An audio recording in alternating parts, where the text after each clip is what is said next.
Hey guys, welcome back. அப்போது இந்த வீடியோவில் நம்மளோட சன்கொன்யூர் பேர்ஸ் எல்லாத்தையுமே ஃப்ரீ ஃப்ளைங் கேஜில் கொண்டு தான் விட போகிறோம். ஸோ வாங்க வீடியோக்குள்ளே போகலாம்.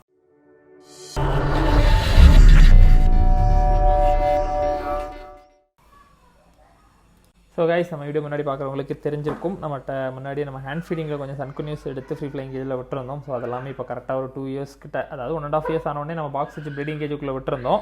ஸோ இப்போ 2 இயர்ஸ் ஆச்சு. நான் எதுவுமே கீழே உள்ள கேஜஸ் எதுவுமே நான் ஓப்பன் பண்ணியும் கொடுக்கல. ஸோ மேலே உள்ள 2 கேஜும் ஓப்பன் பண்ணி கொடுத்தேன். ஆனால் பெருசாக பாக்ஸ் இன்ஸ்ட்ரக்ஷன்ஸ் இல்லை.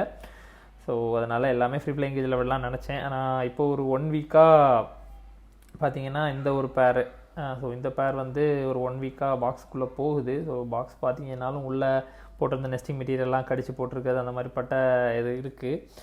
ஸோ அதனால் நம்ம இந்த பேரை இந்த தடவை வெளியே கொண்டு போகல. ஏன்னா இப்போ தான் அது கரெக்டாக செட் ஆகி வருது. நம்ம இந்த டைமில் கொண்டு ஃப்ரீ ஃப்ளைங் கேஜில் விட்டு டிஸ்டர்ப் பண்ண வேணாம் அதை.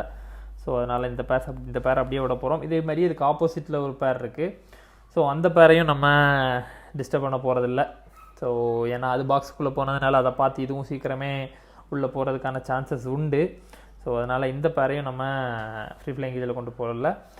கீழே இருக்க 2 கேஜிலையும் என்னென்னா பாக்ஸ் வச்சுருக்கேன், ஆனால் பாக்ஸை ஓப்பன் பண்ணி கொடுக்கல. ஸோ அதனால் அந்த 2 பேரை மட்டும் ஃப்ரீ ஃப்ளைங் கேஜில் விட்டுட்டு, ஸோ பாக்ஸை ஓப்பன் பண்ணி விட்டுட்டு ஒரு 2 to 3 வீக்ஸ் கழித்து உள்ளே கொண்டு விட வேண்டியதான். ஸோ கரெக்டாக இந்த டிசம்பர் ஜனவரியோட எல்லாமே 2 இயர்ஸ் வரும். ஸோ அப்போது வெளியே இருக்க ஃப்ரீ ஃப்ளைங் கேஜில் லைட்டாக சின்ன ஒரு வேலை பார்க்க வேண்டியது இருக்குது. ஸோ அதை முடிச்சுட்டு நம்ம இதை வந்து பிடிச்சிட்டு போகலாம். ஸோ ஃப்ரீ ஃப்ளைங் கேஜில் நம்ம காக்கடைல்ஸ் எல்லாத்தையுமே உள்ளே கொண்டு விட்டோம். ஸோ அதுக்கப்புறம் க்ளீனும் பண்ணல. ஸோ லைட்டாக ஒரு க்ளீனும் பண்ணிவிட்டு அந்த பிரிச்சு ஒன்றும் வைக்கல, அந்த பிரிச்சையும் வச்சு விடணும். காக்கடைல் போடுறதுக்கு முன்னாடியே பிரித்து வைக்கணும்னு நினச்சோம், அப்போ இருந்தே வைக்கல. இன்னமும் அதை வைக்காதனால அதை ஒன்று வச்சு விடணும். ஸோ அதுதான் இப்போ வெளியே உள்ள வேலை. ஸோ பிரிச்சு எல்லாமே எடுத்து ரெடி பண்ணி வச்சுருக்கோம். ஜஸ்ட் மாட்ட மட்டும் செய்யணும். ஸோ அதே மாதிரி இந்த ஃப்ரீ ஃப்ளைங் கேஜில் எல்லாம் மட்டும் என்ன போன பேட்சில் இறங்கினா நெஸ்ட் அவுட் ஆன சிக்ஸ் எல்லாமே இந்த ஃப்ரீ ஃப்ளைங் கேஜில் கிடக்கும். இது எல்லாத்தையுமே அந்த பக்கம் கேஜில் விட்டு அவங்க கூட அப்படியே அந்த அடல்ட் பேரையும் அப்படியே விட்டு பெரிய கேஜில் அப்படி ஃப்ரீயாக கிடக்கட்டும்ங்கிற ஒரு பிளான் தான். ஸோ இது எல்லாத்தையுமே அந்த பக்கம் விடணும். ஸோ சும்மா விரட்டினாலே போதும்னு நினைக்கிறேன், டோரை திறந்துட்டு. ஸோ நம்ம அந்த சைடில் போயிட்டு விரட்டி விட்டாலே எல்லாமே போயிடும்.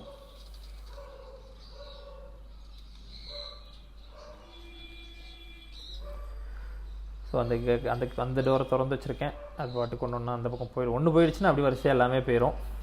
ஸோ ஒன்று பிடிச்சி போட வேண்டிய வேலை நமக்கு இல்லை, அது பாட்டுக்கு எல்லாம் போயிடுச்சு. ஸோ இனி இந்த கேஜில் அவங்களையும் பிடிச்சிட்டு வரணும். சன்கொன்யூஸையும் உள்ளே இருக்க 2 பேரையும் கூட எடுத்துகிட்டு வரணும்.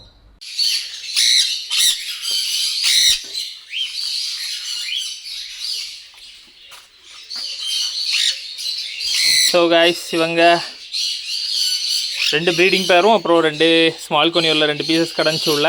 ஸோ அதெல்லாத்தையும் தான் இப்போ நம்ம ஃப்ரீ ஃப்ளைங் கேஜில் கொண்டு விட போகிறோம். ஸோ ஆல்ரெடி பழைய பீசஸ் எல்லாம் இங்கே விரட்டி எடுத்துட்டோம். அந்த கேஜில் அந்த பக்கம் கேஜில் கிடந்தது எல்லாமே இங்கே விட்டாச்சு. ஸோ இனி இவங்களையும் திறந்து விட்டுட்டு, ஸோ இந்த பேர்ஸுக்கெல்லாம் இன்னும் நான் பாக்ஸை ஓப்பன் பண்ணி கொடுக்கல.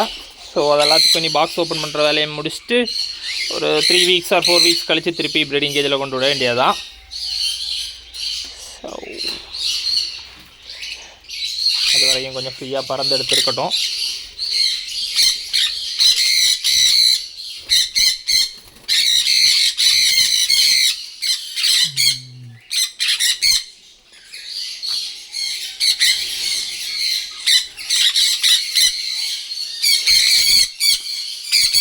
ஸோ அப்போ இந்த வீடியோ அவ்வளோதான் கைஸ். ஸோ எல்லாரையுமே கொண்டு வந்து விடணும்னு நினச்சோம். 4 ப்ரீடிங் பேரையுமே கொண்டு வந்து விடணும்னு நினச்சேன். பட் அன்ஃபார்ச்சுனேட்லி 2 பேரை நம்மளால் வெளியே கொண்டு வர முடியல. ஸோ பார்த்துக்கலாம், இட்ஸ் ஓகே. ஃபஸ்ட் இவங்க ரெஸ்ட் எடுக்கட்டும். அதுக்குள்ளே ஒரு கிளச்சாவது ப்ரீடாக தான் பார்ப்போம். டைம் எடுக்கும் மேபி ப்ரீடாக, ஆனால் எஸ்சி.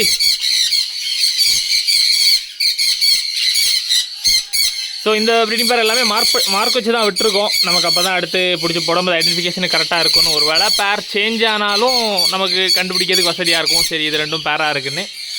ஸோ அப்படியே இருக்கட்டும், பார்ப்போம். ஸோ கைஸ், அப்போ இந்த வீடியோ அவ்வளோதான். ஸோ சின்ன ஒரு குட்டி வீடியோ தான். So keep supporting. அடுத்த வீடியோவில் பார்க்கலாம். தேங்க்யூ.